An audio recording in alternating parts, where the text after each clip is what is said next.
দেখুন দাদা, বিধানসভায় তো মানুষ জনগণের রায়ে বিজেপি সরকার এসছে, 208টা জিতেছে, বিরাট জন নিয়ে এসছে।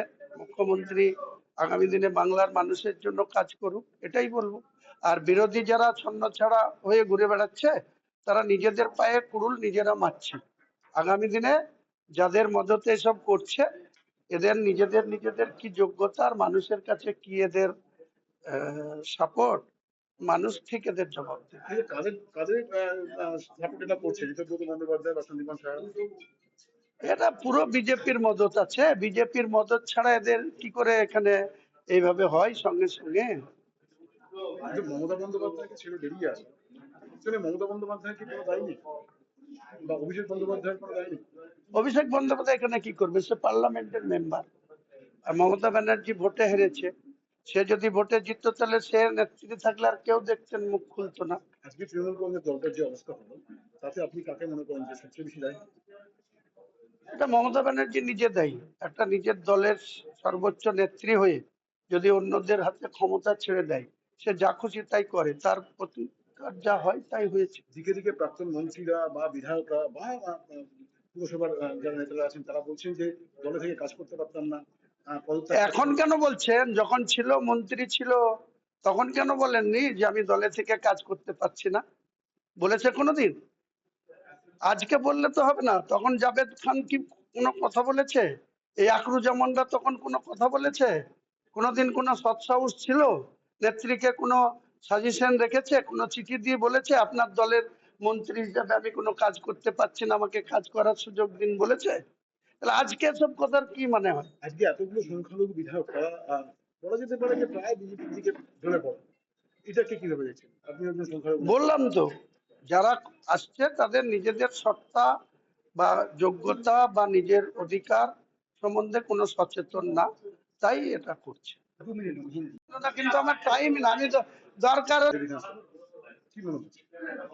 দেখুন দাদা, বিধানসভায় তো মানুষ জনগণের রায়ে বিজেপি সরকার এসছে, 208টা জিতেছে, বিরাট জন নিয়ে এসছে। মুখ্যমন্ত্রী আগামী দিনে বাংলার মানুষের জন্য কাজ করুক, এটাই বলবো। আর বিরোধী যারা ছন্ন ছাড়া হয়ে ঘুরে বেড়াচ্ছে, তারা নিজেদের পায়ে কুড়ুল নিজেরা মারছে। আগামী দিনে যাদের মদতে এসব করছে, এদের নিজেদের নিজেদের কি যোগ্যতা আর মানুষের কাছে কি এদের সাপোর্ট, মানুষ ঠিক এদের জবাব দেবে। কিন্তু কাদের কাদের সাপোর্ট এটা করছে? ঋতব্রত বন্দ্যোপাধ্যায় বা সন্দীপন সাহা? এটা পুরো বিজেপির মদত আছে। বিজেপির মদত ছাড়া এদের কি করে এখানে এইভাবে হয় সঙ্গে সঙ্গে? কিন্তু মমতা বন্দ্যোপাধ্যায়কে ছেড়ে বেরিয়ে আসে, আসলে মমতা বন্দ্যোপাধ্যায় কি কোনো দায়ী নেই, বা অভিষেক বন্দ্যোপাধ্যায়ের কোনো দায়ী নেই? অভিষেক বন্দ্যোপাধ্যায় এখানে কি করবে? সে পার্লামেন্টের মেম্বার। আর মমতা ব্যানার্জি ভোটে হেরেছে।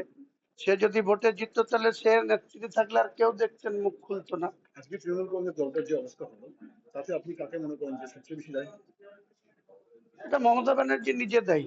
একটা নিজের দলের সর্বোচ্চ নেত্রী হয়ে যদি অন্যদের হাতে ক্ষমতা ছেড়ে দেয়, সে যা খুশি তাই করে, তার প্রতিকার যা হয় তাই হয়েছে। দিকে দিকে প্রাক্তন মন্ত্রীরা বা বিধায়করা বা পুরসভার যারা নেতারা আছেন, তারা বলছেন যে দলে থেকে কাজ করতে পারতাম না, পদত্যাগ এখন কেন বলছেন? যখন ছিল, মন্ত্রী ছিল, তখন কেন বলেননি যে আমি দলে থেকে কাজ করতে পারছি না? বলেছে কোনোদিন? আজকে বললে তো হবে না। তখন জাভেদ খান কি কোনো কথা বলেছে? এই আকরুজ্জামানরা তখন কোনো কথা বলেছে? কোনোদিন কোনো সৎসাহস ছিল? নেত্রীকে কোনো সাজেশন রেখেছে? কোনো চিঠি দিয়ে বলেছে আপনার দলের মন্ত্রী হিসাবে আমি কোনো কাজ করতে পারছি না, আমাকে কাজ করার সুযোগ দিন বলেছে? তাহলে আজকে এসব কথার কি মানে হয়? আজকে এতগুলো সংখ্যালঘু বিধায়করা বলা যেতে পারে যে প্রায় বিজেপির দিকে ঢলে পড়ে, এটাকে কিভাবে দেখছেন আপনি একজন সংখ্যালঘু নেতা? বললাম তো, যারা আসছে তাদের নিজেদের সত্তা বা যোগ্যতা বা নিজের অধিকার সম্বন্ধে কোনো সচেতন না, তাই এটা করছে।